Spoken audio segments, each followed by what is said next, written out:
Welcome student. 9th standard ची जी first term आपली exam आहे ती अत्यंत जवळ आलेली आहे. तर त्याच्या दृष्टीनं फर्स्ट टर्म एक्झामसाठी आपण एक प्रॅक्टिस क्वेश्चन पेपर तयार केला 2024च्या एक्झामसाठी. सब्जेक्ट आहे मॅथमॅटिक्स पार्ट 1. त्याच्यासाठी टोटल 20 मार्क्स असतील मॅथमॅटिक्स पार्ट 1 साठी. तर सॉरी 40 मार्क्स, कारण टर्मिनल एक्झामचा जो पेपर असतो तो आपला टोटल 40 मार्क्सचा असणार आहे. टाइम असणार आहे 2 आवर्स. तर 9th standard first term exam maths 1 याचा हा प्रॅक्टिस क्वेश्चन पेपर आहे, हे लक्षात ठेवा.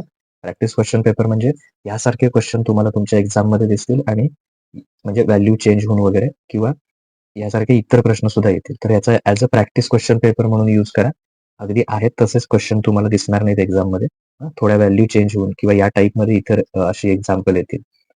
तर या पॅटर्न मध्ये तुम्ही तुमची प्रॅक्टिस करा, जेणेकरून तुम्हाला तुमचा प्रिपरेशन जे आहे ते त्याच्यामध्ये याचा युजफुल होईल. Practice question paper maths 1 40 marks first term terminal exam. Okay. Question number 1A. Choose the correct alternative answer for the each of following question and write alphabet. Okay.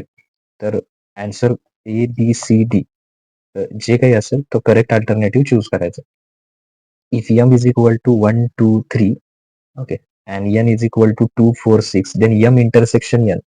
आता m इंटरसेक्शन n म्हणजे m आणि n मध्ये काय common आहे बघायचं. इथं 1 3 5, इथं 2 4 6, त्या दोघांमध्ये काहीही कॉमन नाहीये. म्हणजे दोघांचा इंटरसेक्शनचा सेट काय येणार, एम्प्टी सेट. आणि एम्प्टी सेट आपण एकतर असा राईट डाऊन करतो, पण असा ऑप्शन इथे नाहीये, किंवा फाय ने दाखवतो. So correct option is C, phi. त्याचा करेक्ट आन्सर आहे. What is the degree of polynomial. Degree means variable बघायचा पहिल्यांदा एक्स. तर त्या व्हेरिएबलचा हायेस्ट इंडेक्स म्हणजे काय, त्याची डिग्री. तर याची डिग्री हायेस्ट किती आहे त्याचा 3, त्यामुळे डिग्री किती येणार 3. ओके. आता थर्ड आहे which of the following is not surd. Surd नसणारा एक्झाम्पल. आता रूट 7, तर रूट 7चा आन्सर आपल्याला मिळत नाही, त्यामुळे हा सर्ड आहे. पण आपल्याला काय फाइंड आउट करायचं, not surd. Third root of 17, याचा सुद्धा आपल्याला आन्सर मिळत नाही, त्यामुळे हा पण सर्ड आहे. आणि याचा सुद्धा आन्सर मिळत नाही, त्यामुळे हा पण सर्ड आहे. मग आपल्याला काय फाइंड आउट करायचं आहे म्हटलं मी, नॉट सर्ड. आता बघा सी हा जो ऑप्शन आहे, third root of 64. 4 multiply 4 multiply 4 केलं, 4 4 जा 16, 16 4 जा 64. म्हणजे 64 हा कोणाचा क्यूब रूट आहे, 4चा. म्हणजे याचा आपल्याला आन्सर किती मिळालं, 4. आणि 4 हा कसला रॅशनल नंबर आहे. जर का आपल्याला त्याचा आन्सर रॅशनल नंबर मिळालं, then that is not surd. Okay, so which of the following is not surd? Third root of 64. Now next, write the coefficient form of this x cube minus 1. तर त्याच्या decreasing order मध्ये index लिहा x cube. आता स्क्वेअरची term नाही आहे त्याच्यामध्ये, so plus 0x². Okay, plus 0x². Then again plus 0x. Okay, and last one plus, sorry, -1. तर मध्ये जे x² आणि एक्सच्या टर्म नाही आहेत त्या 0 म्हणून घ्यायच्या. आणि मग आता कोइफिशियंट बघा, x² कोइफिशियंट काही नाही म्हणजे 1 कन्सिडर करायचा. तर याचा कोइफिशियंट फॉर्म काय येणार, 1. त्यानंतर हा आहे 0, नेक्स्ट 0, त्याच्यानंतर किती आहे, -1. ओके, 1 0 0 -1 हा त्याचा काय होणार, कोइफिशियंट फॉर्म होणार. म्हणजे कुठला ऑप्शन करेक्ट येणार, ऑप्शन सी. नाव next, B. Solve the following sub questions. Write the following sets in the listing method or roster method. Set of even prime numbers from 1 to 50. काय करायचं आपण त्याच्यामध्ये, 1 to 50.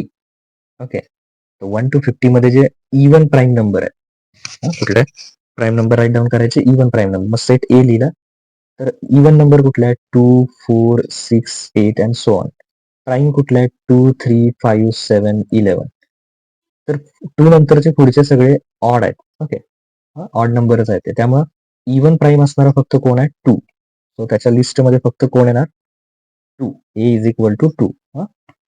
आता इथे बघा 7, तर रूट 3 इथे साईडला कॉमन घ्या. तर नंबर कुठला आहे, 7 -29.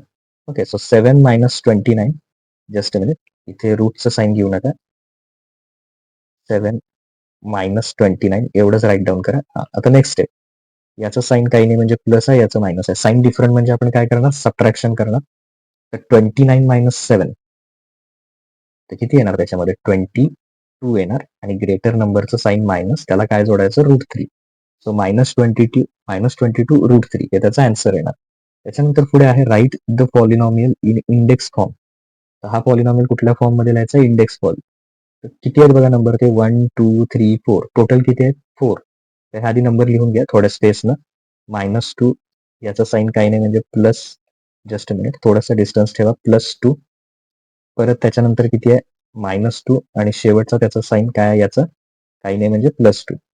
ओके, हे लिहून घेतलं. नंबर किती आहेत आपण काउंट केलं? 1 2 3 4.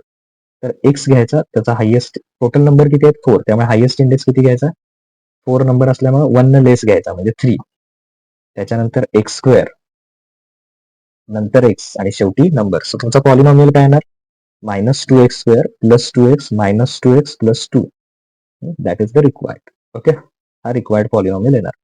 त्याच्यानंतर पुढे a = 1 3 2 7. Right, any 2 subset. आता याचे सबसेट कसे लिहिणार आपण? 1 3, हा एखादा येईल 1 3. कुठलेही 2 एलिमेंट घ्या. 3 ए दिलेला आहे, सॉरी ए घेऊ नका नेम. एखाद्या सेटचा नेम घ्या. बी घ्या. सेट काय घ्या? बी. सो बी = कारण ए ऑलरेडी हा आहे त्यामुळे कर्ली ब्रॅकेटमध्ये 1 3. एखादा सी घ्या. 3 2 7 किंवा 2 7चा एखादा एनी 2 सबसेट त्याचे राईट डाऊन करायचे. Okay, now next. आता इथून पुढचे जे क्वेश्चन आहेत त्याचे फक्त मी तुम्हाला क्वेश्चन सांगतो. तर त्या ऍक्टिव्हिटी तुम्ही कम्प्लीट करायच्या. Divide the polynomial. Okay, activity आहे. ते पॉलिनॉमियल डिवाइड करायचे. ही जी मेथड आहे त्याला आपण सिंथेटिक डिव्हिजन म्हणतो. तर सिंथेटिक डिव्हिजनच्या मेथडने हे कॅल्क्युलेशन तुम्ही काय करा, इथपर्यंत कम्प्लीट करा. क्वेश्चन काय आहे तुला? रिमाइंडर 0 येतं, चेक करा. त्याच्यानंतर हा जो नंबर आहे रॅशनल नंबर, तो कुठल्या फॉर्म मध्ये लिहायचा? P/Q फॉर्म मध्ये लिहायचा. तर त्यासाठी ही जी ऍक्टिव्हिटी आहे ती कम्प्लीट करा. त्याच्यानंतर यू दिलेला आहे, ए बी दिलेला आहे, तर ए डॅश काढायचा. ए डॅश कसा काढतो आपण? ए डॅश = यू मायनस ए करायचा, म्हणजे यू मधून ए मायनस करायचा, राहिलेले यू मधले लिहायचे. बी डॅश तसंच फाइंड आउट करणार. यू मायनस काय फाइंड आउट करायचं? बी. आता ए इंटरसेक्शन बी, ए आणि बी मध्ये कॉमन असणार आहे, म्हणजे कुठले? 1 आणि 5. तर हे येणार त्याच्यात 1 आणि 5. आता ए डॅश बी डॅश तुम्ही ऑलरेडी फाइंड केला, त्यांचा इंटरसेक्शन घ्या, त्यांच्यामध्ये कोण कॉमन येतं बघा. त्याच्यानंतर सॉल्व एनी 4. पण हा आपला प्रॅक्टिस क्वेश्चन पेपर आहे त्यामुळे सगळेच सॉल्व करा करताना. प्रॅक्टिस होऊन जाईल तुमची. फॉर एक्स = 0 या पॉलिनॉमियल मध्ये एक्सची व्हॅल्यू 0 ठेवा आणि त्या पॉलिनॉमियलची व्हॅल्यू फाइंड आउट करा. परत हा जो पॉलिनॉमियल आहे, सॉरी इरॅशनल नंबर आहे, रॅशनल नंबर आहे 0.√37, त्याला P/Q फॉर्म मध्ये लिहा. हे दोन पॉलिनॉमियल काय करा? एकमेकांमध्ये ऍड करा. टी दिलेला आहे, एम दिलेला आहे, टी युनियन एम म्हणजे टी आणि एम काय करा? कंबाईन करा आणि टी इंटरसेक्शन एम म्हणजे दोघांमध्ये कॉमन घ्या. ओके, युनियन मध्ये काय येणार? 1 2 3 4 5. 3 4 कॉमन आहे, परत राईट डाऊन करू नका. 7 8 लिहा फक्त. इंटरसेक्शन मध्ये फक्त कॉमन घ्यायचे. 3 4, इकडे सुद्धा 3 4 येणार. ओके, आता सिम्प्लिफाय करायचं. सिम्प्लिफाय कसं करणार याला? 3 9 ओके, तर 9चं स्क्वेअर रूट किती येईल? 3 आणि हा आत राहिलेला √3 म्हणजे 3√3 येणार. तसंच 50चं कसं करणार? 2 × 25 किंवा 25 × 2. तर 25चं स्क्वेअर रूट किती येणार? 5 आणि आतमध्ये कोण राहणार? √2. सो 5√2. आता हे इक्वेशन सॉल्व्ह करायचं. एकदा +5 घ्यायचा, एकदा -5 घ्यायचा आणि दोन्ही एक्सच्या व्हॅल्यू फाइंड करायची. If value of polynomial, M मध्ये पॉलिनॉमियल एम ची व्हॅल्यू 2 ठेवली. Okay, if value of polynomial is 12, जर एम ची व्हॅल्यू याच्यात 2 ठेवली तर आन्सर किती येते? 12. तर मग त्यावरून ए फाइंड आउट करायचं. त्यासाठी ही ऍक्टिव्हिटी काय करायची? कम्प्लीट करायची इथपर्यंत. Okay, now next. Find the factors of polynomial. हा जो पॉलिनॉमियल तुम्हाला दिलाय त्याचे तुम्हाला काय करायचे? फॅक्टर फाइंड आउट करायचे. तर फॅक्टर फाइंड आउट करताना कसे करणार? 2 न -3 ला मल्टिप्लाय करा, तर किती येईल? -6. मिडलचा नंबर किती आहे? +5. तर मायनस कधी येतं? एक मायनस आणि एक प्लस. ओके, म्हणजे किती येणार तिथे 6 साठी? एक मायनस आणि एक प्लस म्हणजे 6 1 जा 6. बघू शकता 6 आणि 1, 6 1 जा 6 -6 येणार. 6 - 1 5, ग्रेटर नंबरचं साईन प्लस. हे फॅक्टर वापरा, -1 आणि 6, आणि मग त्याचे फॅक्टर फाइंड करा. Decide whether the set A and B are equal sets. Give reason for your answer. Okay, तर ए आणि बी हे सेट इक्वल आहेत का? तर इवन प्राईम, इवन प्राईम मध्ये कोण येणार आपल्या? मागच्या वेळी आपण बघितलं 2 येणार.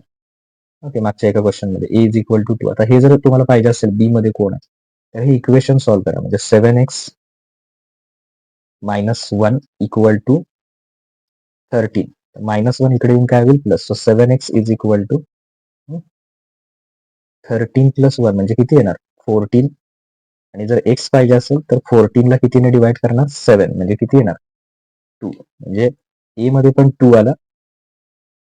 Just minute. ए मध्ये पण 2 आला आणि बी मध्ये पण किती आला 2 आला. तर काय म्हणणार आपण A equal to B that is required. Okay. Now next compare the following sets. आता पहिला सेट्स आहे तसा ठेवा 2√7. तर ह्या 28 ला कसं लिहिता येईल 7 4 जा.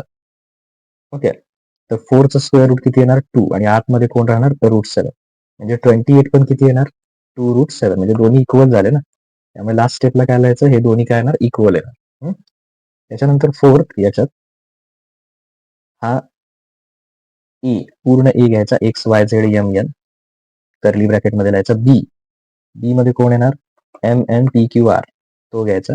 ए युनियन बी म्हणजे हे सगळे घ्यायचे. एस टी फक्त लिहायचं नाही बाकी सगळे घ्यायचे. हे दोघं घ्यायचे नाहीत एस आणि टी. त्याच्यामध्ये ए युनियन बी मध्ये यू मध्ये मात्र सगळे घ्यायचे. आता ए आणि बी ही सेटची नाव आहेत त्यामुळे फक्त कुठले घ्या X Y Z M N P Q R S T. A आणि बी ही सेटची नाव आहे त्यामुळे त्यात ती परत आत लिहू नका त्याच्यात. त्याच्यानंतर ए डॅश आणि बी डॅश मागच्या वेळी सांगितलं यू मायनस ए यू मायनस बी. आता याला सिम्प्लिफाय करायचं तर सिम्प्लिफाय करताना 48 चे फॅक्टर कसे लिहिणार 16 3 परत 16चं स्क्वेअर रूट 4 घ्या तो बाहेर येईल. तसं 27चं काय करणार 9 3 9 बाहेर काढत 3 येईल आणि शेवटी हा 3 रूट त्याचा यूज करून करा रॅशनलाइज. ओके. कॉन्ज्युगेट पेअर घ्यायचे आणि त्यांना मल्टिप्लाय करायचं म्हणजे याला कशाने मल्टिप्लाय करणार 2√5 प्लस 3√2 त्याच्या कॉन्ज्युगेट पेअरने न्यूमरेटर सॉरी प्लस न्यूमरेटर आणि डिनॉमिनेटरला मल्टिप्लाय करायचं. ओके. आणि मग सॉल्व्ह करा आन्सर मिळून जाईल. Divide the polynomial by x minus 3 using synthetic method and write the quotient and remainder. याला डिवाइड करा आणि कोशंट आणि रिमाइंडर त्याचा राईट डाऊन करा. ओके. तर 147 हे सिम्प्लिफाय करायचं. हे सिम्प्लिफाय करताना याचे फॅक्टर पाडा. ते याचे कसे येतील 49 इंटू 3 येईल. याचं कसं येईल 64 इंटू 3 येईल आणि 75चं कसं येईल 25 इंटू 3. त्याचा यूज करा फॅक्टरचा आणि मग ते सॉल्व्ह करा. त्याच्यानंतर हा आहे तो तुमचा वर्ड प्रॉब्लेम आहे सेट्स चॅप्टर मधला. How many students do not have a dog or cat as there pet animal at a home. तर त्या फॉर्म्युलाचा यूज करायचं सेट मधला ए युनियन बी चा वगैरे नंबर ऑफ ए युनियन बी त्याच्यावरून तुम्हाला हे मिळून जाईल. तर अशा प्रकारे तुमचा मॅथ्स 1चा जो 40 मार्कचा क्वेश्चन पेपर आहे तो इथे कम्प्लीट होतो. नेक्स्ट व्हिडिओमध्ये आपण इतर सब्जेक्टचे जे व्हिडिओ आहेत ते पण बघूया. ओके. थँक्यू.